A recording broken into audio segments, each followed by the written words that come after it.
And we're live! Hello! Welcome to another live stream. Look, we got terrible lighting with Oh, I hope my face the is sun. Ah! He's burned. I hope you're not a vampire.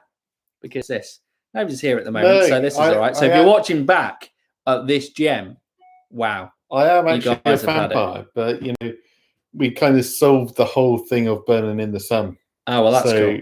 It's actually okay now. Nice. Well, as you can see by the thumbnail today, what's happened to Alpine? That's the discussion we're going to have.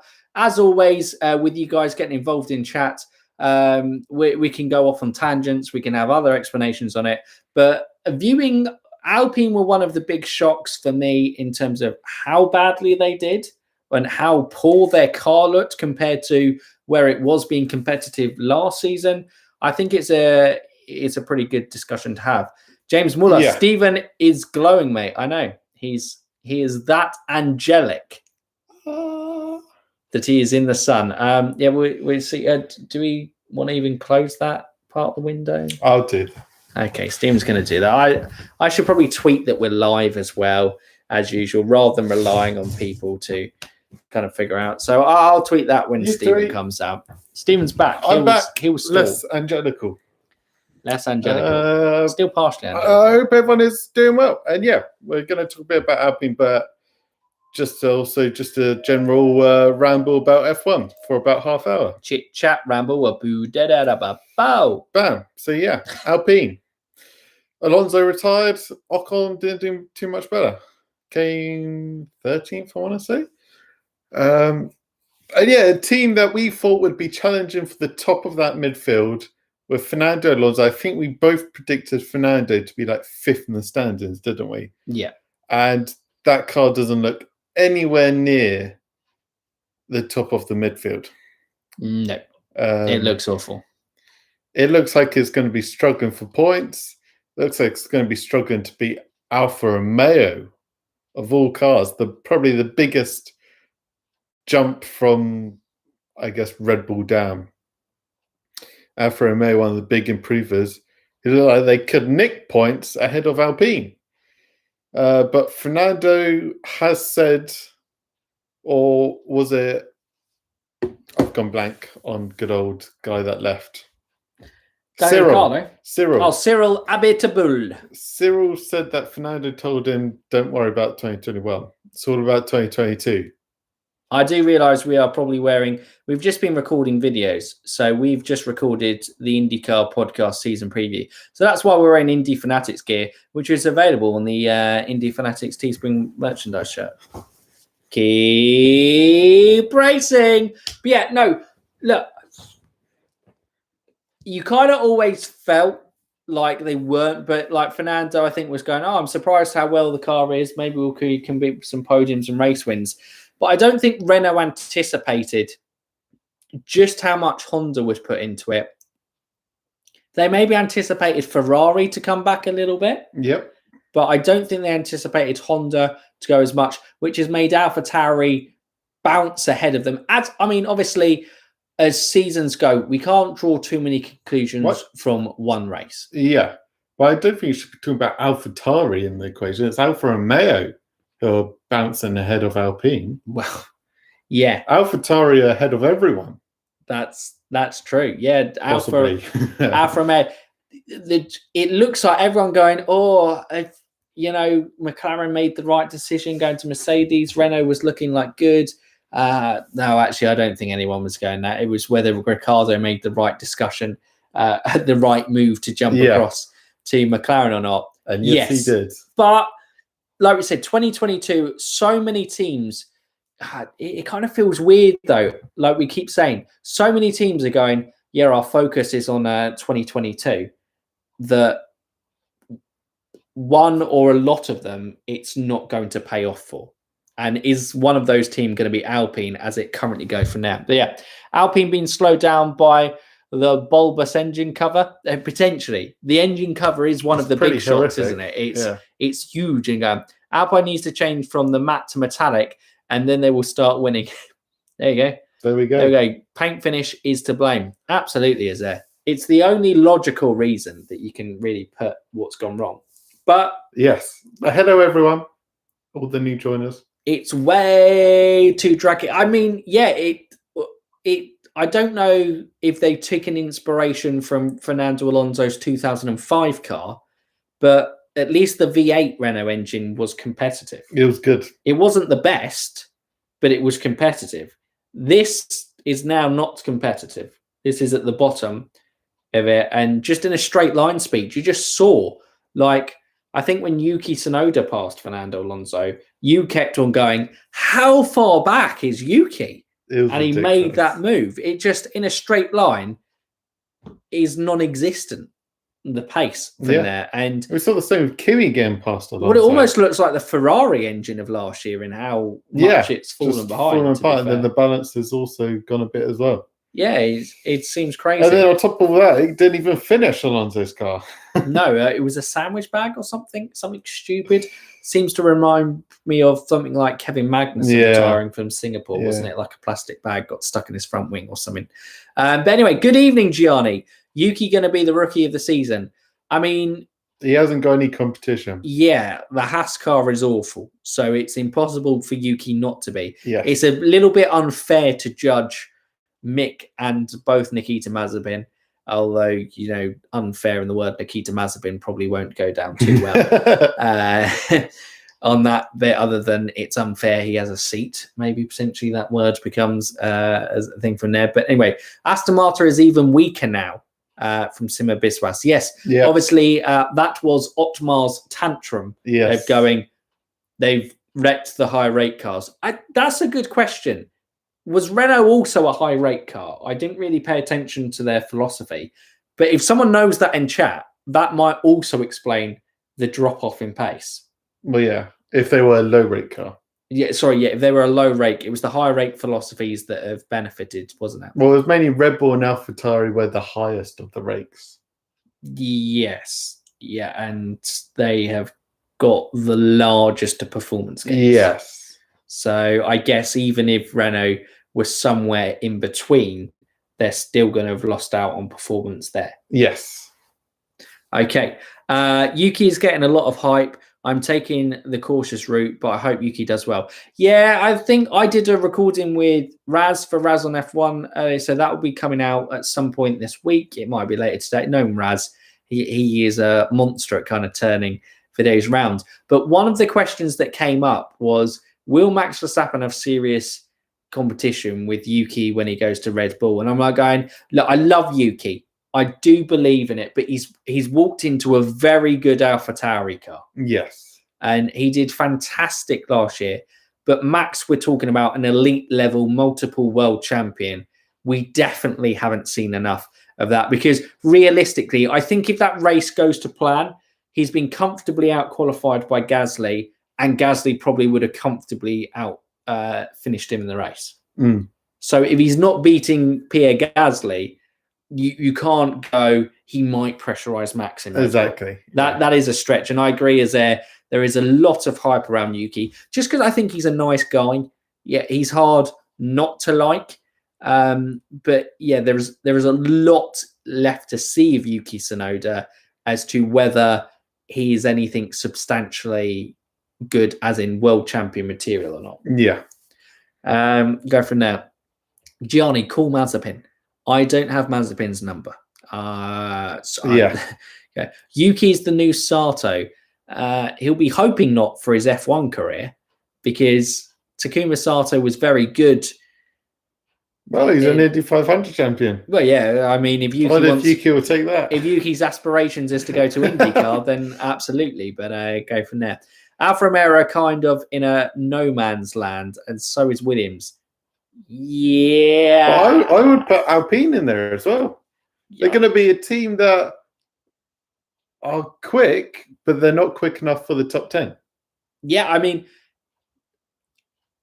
I think it went under the radar. I'm an Alonso fan, so it'll always come back to me. But I genuinely think one of the performances of the weekend was for Fernando Alonso getting his Alpine into Q3. Yes. I think that was one of the standout, and it goes under the radar because of all the other amazing things that happened that weekend. Yeah. But considering how bad that car looked in the race, for him to get that into Q3, it's a bit like, wow, that's a lap. Yeah. But the race fell apart. But I suppose we talk about this, but do Aston Martin fall into this category as well? Because Fernando out-qualified Lance Stroll, but the Aston Martin in the race did look like it had, even Vettel on used tyres, looked like he had something to keep Fernando Alonso behind him. Yeah, I'd put Aston Martin ahead of Alfa and Alpine. Just because they have behind AlphaTauri. Just because they have the engine. Yes. The Mercedes engine, I think, massively benefits them on that from... Hello, Craig. Hello, Craig. Fernando did outperform the car, but Ocon also underqualified, as did Perez and Tsunoda. Yes, but I still don't think Ocon would have got anywhere near Q3. And in the race, Ocon had a better race to be. I think got there or thereabouts up to Fernando, because I think Fernando's not first stint, but after his first pit stop, because he battled a lot, he lost a lot of tyre performance. Yeah. And I think, he was trying to battle with cars, push the car to the edge, and then he kind of was like, my tyres are gone. Yeah. But Ocon didn't set the world alight. But it's difficult because we come back to it. The Alpine car's just bad. But Sima Biswas thinks Alpine is better than Aston Martin, which obviously I think we both disagree with. I think having the Mercedes power unit in, regardless of the performance they've lost from having a low rate car in favour of the high rate cars, it definitely does feel like it's, Alpine engine's just not there. Yeah. This will be a question for the chat. As always, we probably should have looked up something as it goes. I don't know if you want to look it up as we're going along. But are Alpine bringing a engine upgrade for 2022 before the engine freeze? Or is this it? Because if this it, they might as well pull out the sport for the next 3 years. Because that engine freeze will just stuff them. Anyway, 5 red lights. Aaron is there. If you haven't already checked out the 5 Red Lights YouTube channel, by the way, please go and check that out. Aaron, a new creator in the F1 YouTube community, but creating some great stuff in the video. So be sure to check out his stuff and give it a like and him a subscribe. Midfield has split into higher and lower of McLaren, Ferrari, and AlphaTauri as the higher half, with Aston Martin, Alpine, Alfa Romeo in the lower half. Yeah, I'd probably agree with that. Yeah, absolutely. And who would have thought that AlphaTauri would have jumped ahead of the likes of Aston and Alpine last year? But they've done it. Alpine used development tokens on the rear of the car. Yeah, it's the same engine as last year. Well, that makes sense because of the upgrades to Ferrari. And they said they had no engine upgrades last year. So it's kind of the same engine as beginning of 2020. Okay. So... horrific. Well, that kind of feels like if they've not got an engine upgrade planned, what the hell have they been doing for the last year? It kind of feels like a big one is due. Yeah, possibly. If you're being the optimist, you could say that. No problem for the shout out, Aaron. Zach Brown said Max and George next year to Mercedes. Do you believe in that? Sorry, say that again? No. Because Red Bull have finally produced... Well, okay. No at this stage. But if Red Bull fall away, potentially. Because... what a drive lineup that would be. That would be incredible. But it doesn't sound very Mercedes. No, I feel like Mercedes, after Rosberg and Hamilton, would go... let's not get Max and George Russell into a car together, because that would definitely be fireworks, because at least Rosberg and Hamilton were best mates before it turned sour. Max and Russell just look like guys who would hate each other. Yeah, as soon as they got, I mean, Max, I think George already doesn't like him with how he spoke about Alex. Yeah.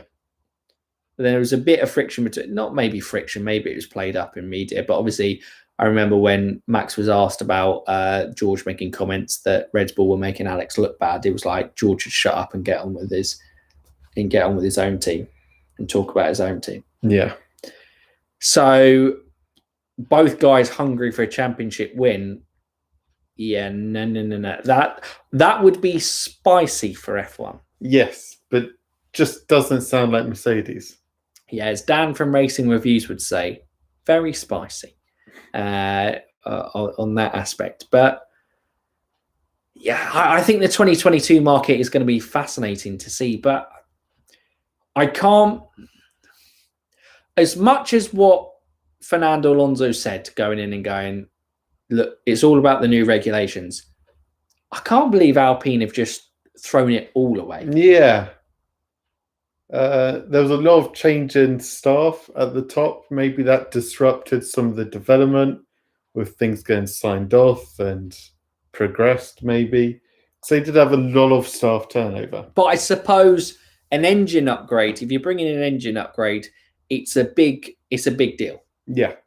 So by having that big deal, this is like months in advance you're planning. Like Ferrari pretty much probably as soon as they got from out of winter testing in 2020 were like, we need to design a new engine. Yeah.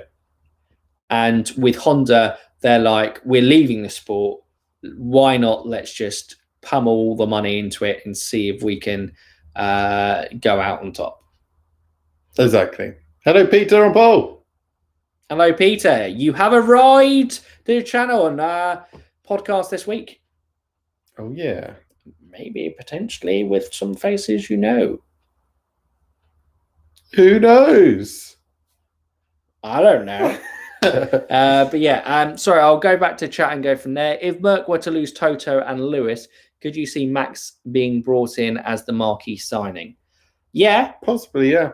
In spite of George, I don't think they would go for Max and George because George is in that dangerous, precarious position of going, well, Mercedes could go, well, George, we know he's good and he impressed in Bahrain. So we know he's potentially, a champion of sorts there. All right? Yeah. But Max, Max is, because Charles Leclerc is still developing, Max is the guy who you go, he's the most ready of anyone on the grid to be a champion. Yeah. Bar Fernando Alonso. Bar Charles Leclerc. Yeah. Bar Daniel Ricciardo. No, I won't put Daniel Ricciardo in the top 3. No. /4 Fernando Alonso. Yeah. No, absolutely. It'd be interesting. The key being change of management. But did you finish Drive to Survive season 3 yet? And what were your thoughts?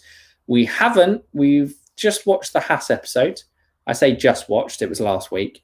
I can't believe they didn't do a Williams episode. I mean, yeah, that's the biggest crime of Drive to Survive. That one of the biggest teams in the sport, one of the biggest independent teams in the sport's history, left kind of ended last year because although they are Williams, I don't classify them as Williams anymore. No. It's a bit like, Tyrrell changing into now what we've developed into the Mercedes team. I mean, every other team got their own episode. Well, okay, Haas and Alfa Romeo shared an episode, but everyone got their little backstage thing. You thought Williams...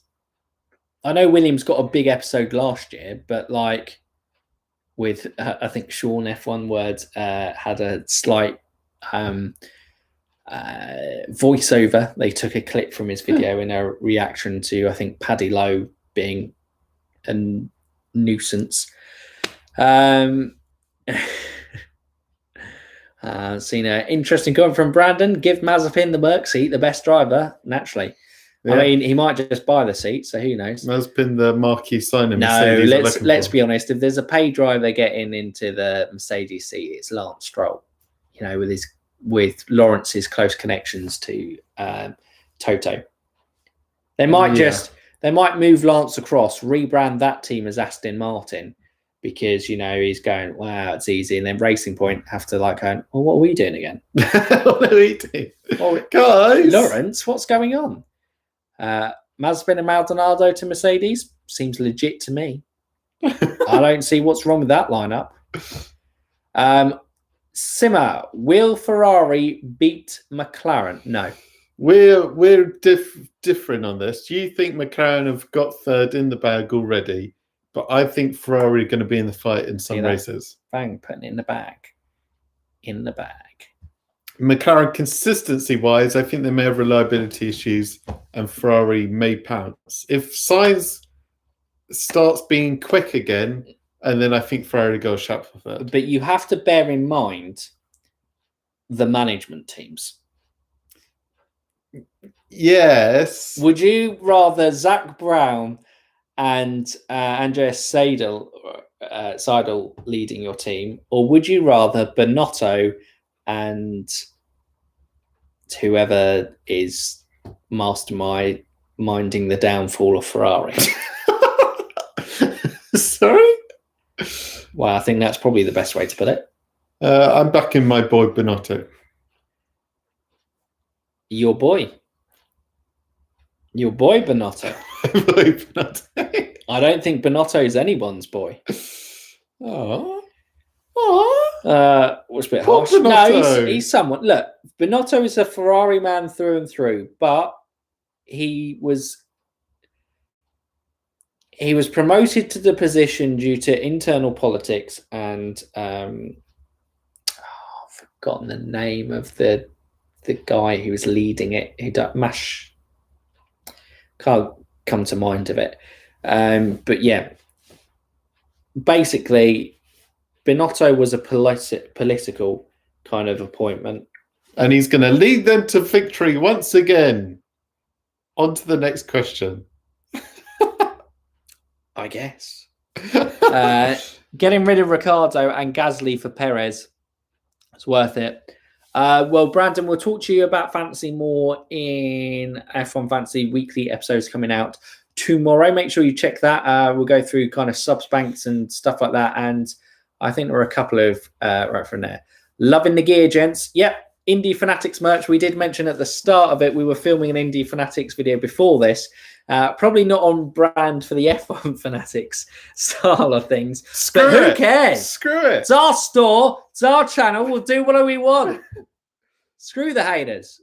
Who do you reckon will be the dominant force in 2022? Well, Congrats on the Coventry win, by the way, Craig. That's a huge curveball going from there. It will be Mercedes or someone else, as we'll always have the one team are too good for everyone else. Eve,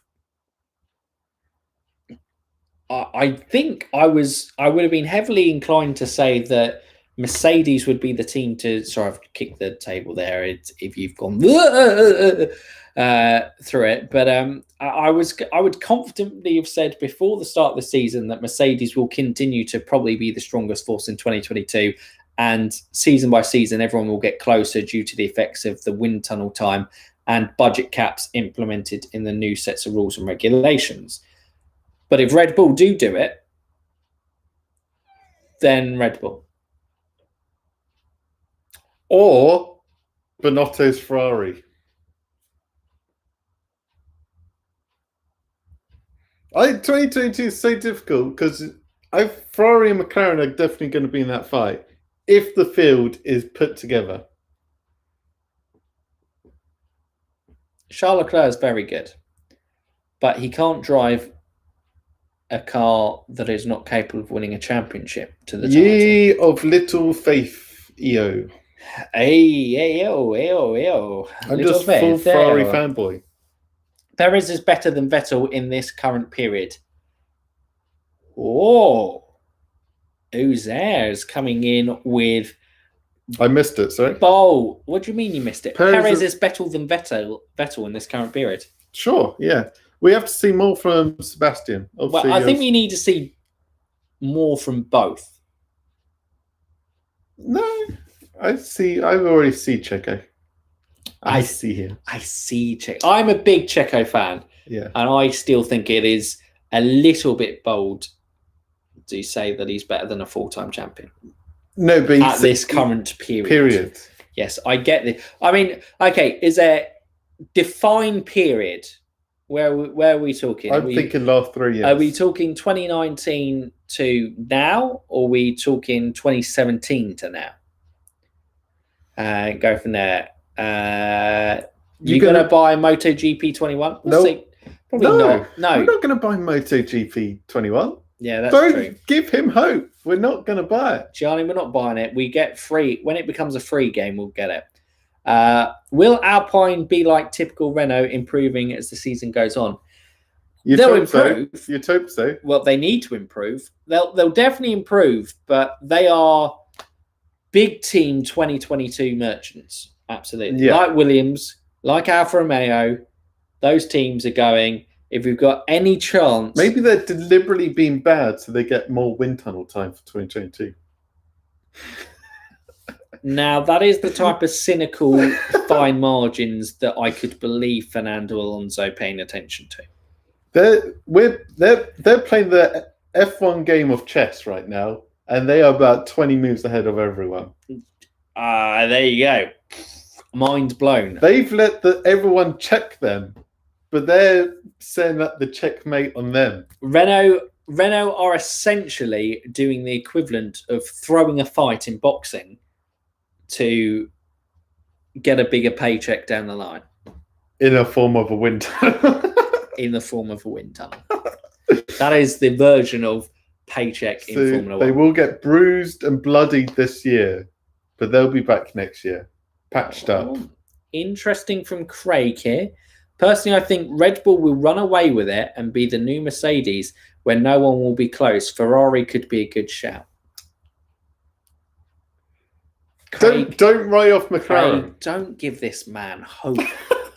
Look at him. Did you see the excitement in his face when you got someone to kind of,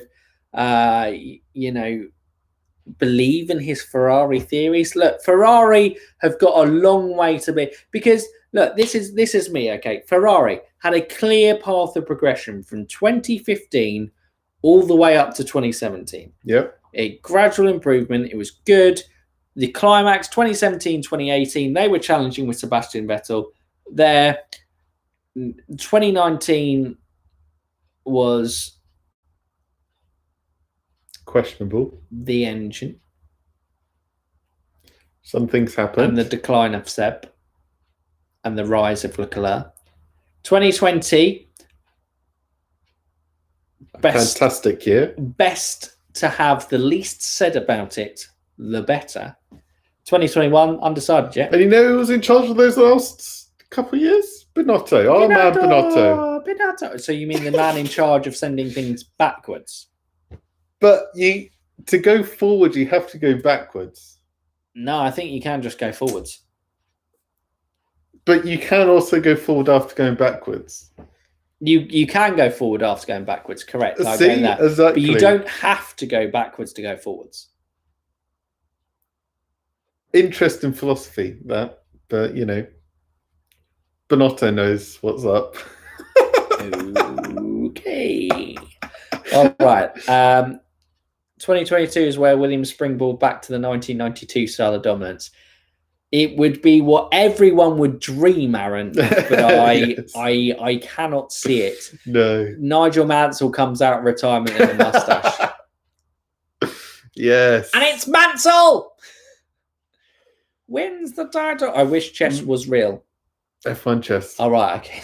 Sorry. McLaren will win the championship again before Ferrari. One of them, they're both going to win a championship in the next decade. That's my prediction. They're both winning teams, and they're both going to return to the top. And Ferrari didn't win a championship in the last decade.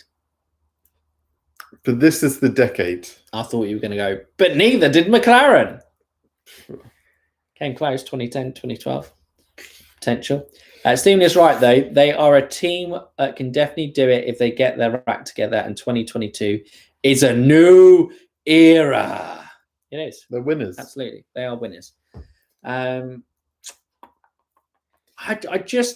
don't know. I see, look, I get it, because Charles Leclerc is a talent. He's incredible. He is up there with Max. Yeah, easily up there with Max. He is a top talent, and in qualifying, bang. In fact, I would say over 1 lap pace, I would have Leclerc over Max. Yeah, qualifying wise, yeah. I know a lot of Max fans would probably come at me and go, "No, you're wrong. Max is great at qualifying, but Charles, man, he's quick. Over 1 lap, Max quick. has got the racecraft. Charles has got the 1 lap pace. Absolutely. So, yeah." And so I suppose with Ferrari, when they had Fernando Alonso, you only have to have a sniff of a car that can challenge for race wins to know that you have a driver that could secure race wins. Exactly. Because like at Monza last year, at Spa not last year, 2019 and 2019 Spa and Monza, fantastic victories from Charles Leclerc. Indeed, they were. And fighting by himself without the help of Vettel, essentially. Well, I think Vettel rear gunnered at Spa, didn't he? But yeah, Monza was just basically Charles versus the Mercedes. Yes, that was incredible. You pushed Lewis off the track. That wasn't very nice. It's racing. Get on with it. If you could bring back one team from the past, who would it be, and which team would you replace? Is this in relation to Tomo? I saw Tomo put out a tweet like this. I imagine he's probably going to be doing a video. The most popular one is, of course, Lotus. Lotus is huge early history. Very impressive. And Tyrrell as well, I suppose, for British fans. Jackie Stewart, I believe, had a lot of his success with Tyrrell. And they were the ones who were always challenging and putting new innovative stuff. A team like Tyrrell, I don't think thrives in the modern day, just because, and it would be, any team coming in would replace Haas. Because Haas are budget F1. No offense to them, but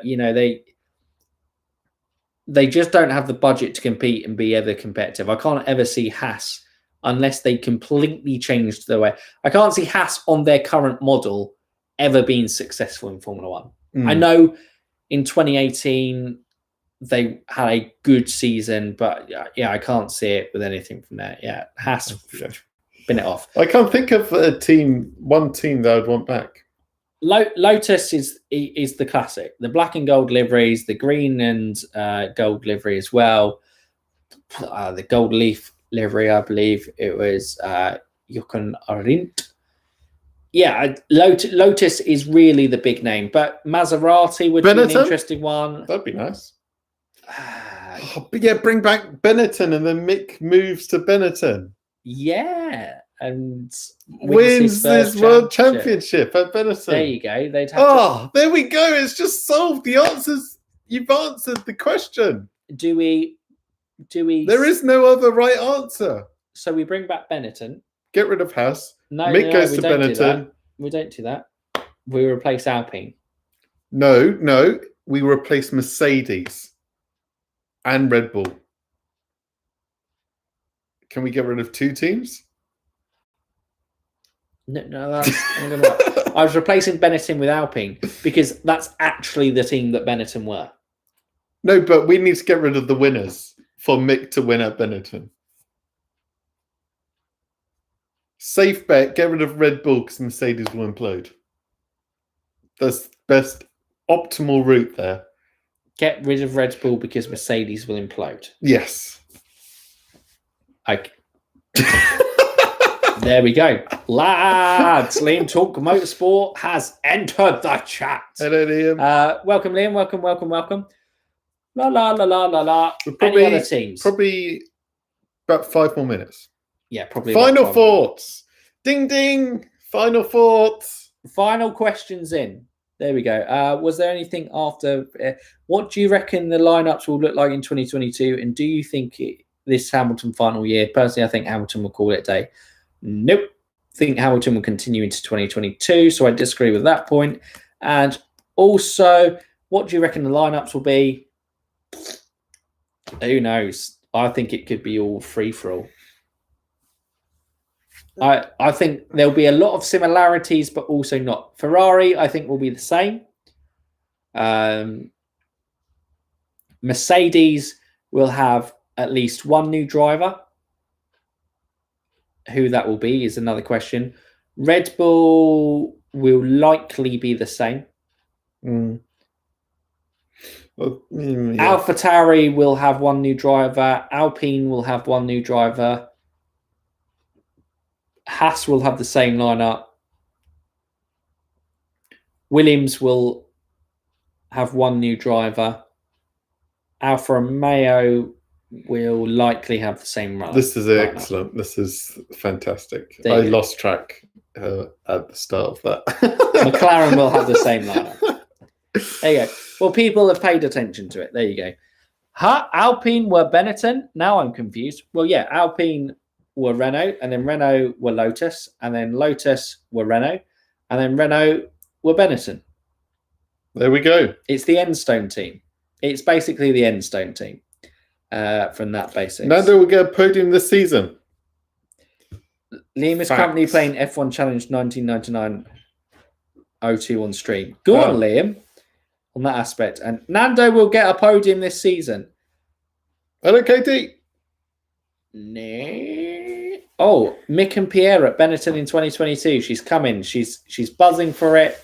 She's excited. But then who does she cheer for? Mick or Pierre to be champion? That's the question. God. Does she abandon her boy Pierre for Mick? Or does she say, Mick, you can bide your time. You get to be in the team that your dad won his first championship with. But Pierre, it's his time to say, stuff it to Christian Horner and Helmut Marko. Helmut doing classic Helmut stuff.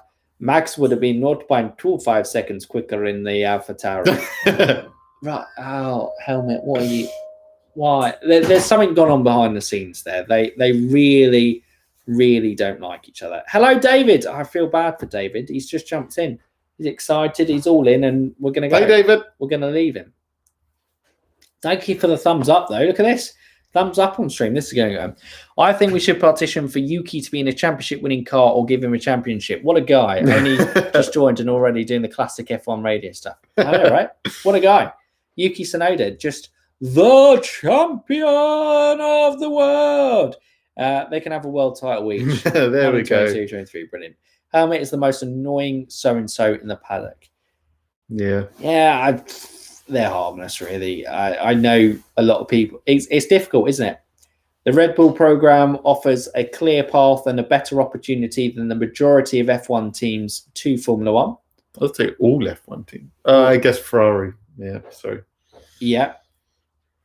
Then the majority of F1 teams, all the way to F1. And they also do give a platform there, but you also have to be the right type of salt. There we go. If you're the wrong type of salt, then you're out the sport. Alex Gray's back. Hello. Thoughts on the new Albert Portlow? Dangerous. Potentially. Josh was talking to me about this. Yeah. Thinks it could be very bad if a crash happens on the new part, but we'll see from there. Alex the Great is back as we are about to leave. Yes. And on that note, there we go. Let's round up. We'll leave it. There you go. Our thought. Alpine. Planning for 2022. That's what's happened for them. But they haven't brought engine upgrades. So therefore, they've fallen behind in the engine battle. And as for pretty much the entirety of the turbo hybrid era, whoever has the best engine generally tends to have the best situation. Hence, Mercedes have had the best engine throughout the entirety of the turbo hybrid era. And that is why that they have been so successful as they have been as a team. But Red Bull now potentially have the best engine in Honda. And that is why they also look competitive this season. Any other thoughts? No, that was fantastic roundup. Final question from Craig. Any tracks you would add next year if you could?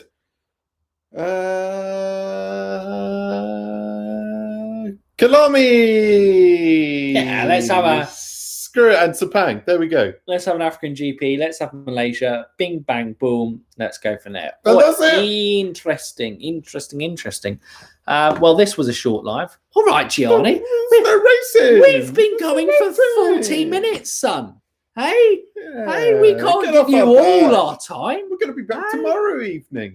Where Motorsport Manager. will Alfa Romeo go? I believe still in F1. Potentially Munge. Is that how on they're that front. performing? 11th, 12th, competing with Alpine. Morocco GP, interesting on that front. Right, look, we'll be back. We'll be back longer for a preview anyway. But anyway, we'll see you later. You guys, I'm leaving. Kev Lamy, Stephen's gone. He's fed up with you. You've wasted too much of his life.